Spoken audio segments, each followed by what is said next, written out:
Alright, so today we're going to be doing part 2 to the last community video. This time around we got a little over 300 something questions, which takes our total to almost 2,000 questions by now, and there is no way I'll be answering all of those, so if you want your question answered, just keep your eyes open for my community posts. That's where I pull these questions from, and I usually do them about once every month. And thank you for even taking your time to leave questions and watch these videos. I honestly really do appreciate it. As always, if you do watch these videos somewhat regularly, feel free to sub to our channel as it really helps me out. And also, if you feel like it, check out the links in the description. One leads to our merch and the other leads to our Discord server that you should be a part of. Now let's not waste any more time and get right into it. Starting things off, Jacob Bishop says, do you think it would be cool if we got the 2 new heroes as faction hybrids like a Wulin Viking or a knight that left the Blackstone and became a samurai? There's a part of me that really wants to believe that since we're only receiving 2 heroes this year, there's a chance that we could be seeing some hybrid faction warriors. I'm not really sure how they would justify that story-wise just yet. I didn't talk about this a few weeks ago, but there were 2 different versions of the artwork they shared. In one of them, there's this dude right here, and my question is, who is this guy? Some people believe it's just a minion, but I don't. Seeing this dude for some reason really makes me feel that these next 2 heroes could be hybrids between the Knights and Vikings or the Samurai and Wulin, or some sort of combo between 2 factions. And to me, that would just be so interesting. Where would you even place a hero like that on the character select screen, unless they split up the screen in another way, like light versus dark or something like that, if they do that theme next year. If anything, with 2 heroes, I sort of hope that they'd be hybrid, so that 2 or 3 factions don't get left out of the entire year. I wouldn't be a huge fan if they did 2 more Wulin. I get that it would even out the roster and whatnot, but I don't know. I don't want to receive 3 Wulin straight, you know. But to answer your question, yeah, I think it would be extremely cool if UB did something like that. Next up, Imperial Guardsmen Identification L Cooper 15392 says, make the base game free to play. It increases the number of players, meaning quicker matchmaking for us and more people to buy heroes / the battle pass for Ubisoft. Okay, on paper, this does sound pretty good, but I've got to ask, how many people are ready for more aggressive monetization in For Honor? If the game goes totally free to play with a battle pass, I'm positive we'd see even more things locked behind an actual paywall, not just a steel paywall, where we'd either be throwing down cash to get a $10, $15, or $20 skin, or be buying premium currency like gold to buy items that could only be bought with gold. Would we still be receiving the amount of content we plan on getting that is available with steel and what's planned with the battle pass, or will the earned content start to dwindle or suffer in terms of quality? We already saw how some people reacted to the battle pass, and that's mainly because they had already paid for the full game, of course unless they got it for free. I'm just not really sure how I'd see the game working as free to play. You know, how many people playing currently would be willing to spend more money on the game on cosmetics, and how would people that bought the game feel? The amount of people playing the game would increase though, and you're right, the more people playing,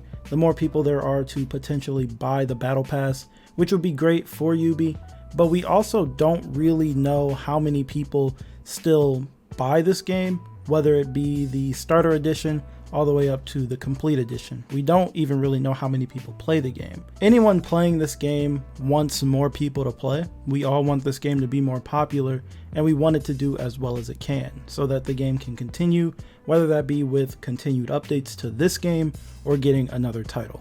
So to me, it would all come down to whether or not it would benefit the game's future. I've bought the game 3 times to play on separate platforms, and I am personally okay with the game going free to play only if it guaranteed that the game would be more successful in more ways than one. But if it pushed veteran players away, you know, the people that have supported the game from launch, and garnered new players at about an equal rate, then I see no point in making it free to play. Next up, Dante Dante says, what are the odds for finally getting a free-for-all mode? Also, what other modes or mode types could you see being added into For Honor to make it more interesting? There were actually a lot of questions asking about this time around. I'm not really sure if I can see UB adding another permanent game mode to the game, especially since it sounds like they plan on working on how some of these game modes work. I'm assuming they're talking about working on Skirmish, Elimination, and Tribute to try and figure out how to breathe life into those game modes and potentially get people playing things other than Dominion, Breach, Duel, and Brawl to spice gameplay up a bit. I talked about this before, but if we're going to introduce a mode that involves us constantly fighting 2 or more separate opponents that aren't working together, then we really need target switching to be consistent and easy to control so that it allows us to target who we want to target when we want to target them. We're going into year 4 and we still can't properly switch between more than 2 targets. My proposal still stands, UB. Allow us to switch targets clockwise or counterclockwise depending on which stance we're in. If our guard is to the right, switch between targets in a clockwise manner. If your guard is to the left, switch between targets in a counterclockwise manner. And if your guard is top, either default it to clockwise or do something different, like switch it to the person closest to you or something. It may take a little getting used to, but I think it's pretty easy to understand and will give us more control as to who we're targeting. If they can make targeting better, I'm all for a free-for-all mode and a nice Coliseum map. Alright, so this next comment I cannot find to screenshot anymore because whoever wrote it edited their comment. Rather than editing your question, feel free to just ask another one. It won't be marked as spam unless you post like 4 or 5 in a row. Anyways, this one said, how do you feel about Ubisoft possibly adding a revenge meter below the stamina meter on enemies?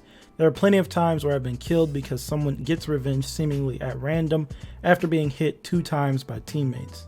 Okay, so this is something that I've seen get brought up now and again, and it's something that I'd be cool with seeing if it went through the testing grounds to see how it would affect fights and alter how often players actually get revenge, how many people would just peel away after they see an opponent get close to revenge while the teammate just waits for the second revenge tag to wear off before they attack again. There are definitely pros and cons to this, which is why this particular change would need to be tested first. I'm personally not a fan of anything that slows the game down, and this could slow the game down as people will be hesitant to attack an opponent who's close to gaining revenge, and this would allow those on the opposing end of ganks to stall longer unless the gankers intentionally pull revenge out of their opponent just to get those 8 seconds out of the way and go back to ganking as normal, or of course just leave and allow one of them to 1v1.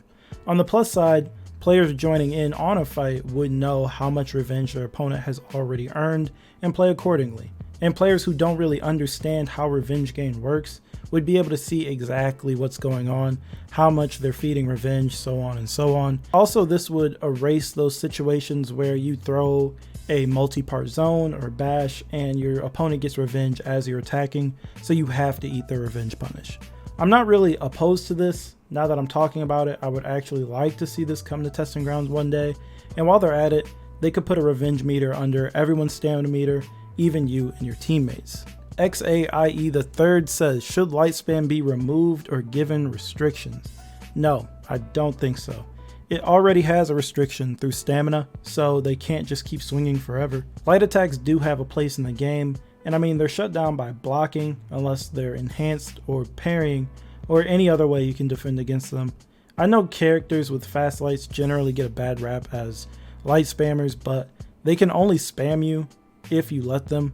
I know that on console it can be frustrating to get hit by some 80 ping Orochi or something while playing on a TV and Wi-Fi, but that's just how it is unless you choose to take measures to make your For Honor experience better, you know, playing on a monitor with a wired connection, switching to PC outright, so on and so on, and not everyone wants to do that. I don't think there should be any real restriction on any attack. Stamina is enough. Think Nasty says, now that we've reached this point, what would you like to see more of in the game? He's talking about armor, outfits, finishers. This one is pretty cut and dry for me. And probably a majority of people watching this. The answer is armor. We have so many finishers, tons of outfits, effects, emotes, weapons, but the one thing we don't have a whole lot of is different armor types. Of course, we know that new armor is for sure coming sometime in year 4, and that it takes a pretty long time to make armor. That doesn't stop me from wanting it. I really want more options for my heroes, as after you hit rep 8, everyone starts to look the same, with the only big difference being colors, materials, and patterns. Then there's other smaller things like embossings and emblem placement. I used to underappreciate armor, but now that I've really started to focus on customization, I've really started to notice how limited each of the heroes are after a certain point. And since it's been so long, new armor is something I really want. Again, I have no idea when we'll be receiving the armors. I don't know which season. I can't even begin to guess, but I'd put money on it. It is not going to be in the first season of year 4. But yeah, if there's one thing I want to see more of, it's definitely more armor sets for each hero, of course. Anyways, that's all I've got for this video. Not sure if I'll be doing a part 3 or not. It depends on how this video does and whether or not we get some news on year 4 in a few days here on Thursday. I have a feeling we'll hear something after not hearing anything for a while now, so here's hoping. Anyways, I do want to know what you guys think, so be sure to talk to me down in the comments about anything we talked about in this video. And as always, if you liked the video, feel free to leave a like and sub if you're new, and I will talk to you guys in the next video.